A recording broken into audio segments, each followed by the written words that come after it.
IPL 2026 play অফের race কে এগিয়ে কে বিদায়ের পথে। বন্ধুরা, আপনারা যদি দেখতে চান তাহলে ভিডিওটি শেষ অবধি দেখতে হবে, চ্যানেলটিকে সাবস্ক্রাইব করে একটা লাইক দিতে হবে এবং নোটিফিকেশন বেল আইকন দাবাতে হবে। আইপিএল 2026 প্লে অফের লড়াই এখন চরম উত্তেজনায় পৌঁছে গেছে। প্রতিটি ম্যাচের সঙ্গে বদলে যাচ্ছে সমীকরণ, আর ধীরে ধীরে পরিষ্কার হচ্ছে কোন দল এগিয়ে এবং কে পিছিয়ে। পাঞ্জাব কিংস বর্তমানে 98% সম্ভাবনা নিয়ে প্রায় নিশ্চিতভাবে প্লে অফের টিকিট পেয়ে গেছে। তাদের পারফরমেন্স এই মরশুমে এক কথায় দুর্দান্ত। ঠিক তাদের পেছনে রয়েছে রয়্যাল চ্যালেঞ্জার্স বেঙ্গালুরু, যাদের সম্ভাবনা 95%। ধারাবাহিক ভালো খেলায় তারাও খুব শক্ত অবস্থানে।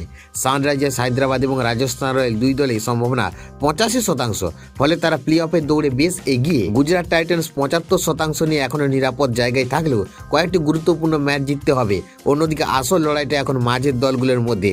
চেন্নাই সুপার কিংস এবং দিল্লি ক্যাপিটালস দুই দলেরই সম্ভাবনা 50%, ফলে প্রতিটি ম্যাচ এখন তাদের জন্য বাঁচা মরার লড়াই। কলকাতা নাইট রাইডার্স 40% নিয়ে এখনো আশা বাঁচিয়ে রেখেছে, তবে টানা জয় দরকার।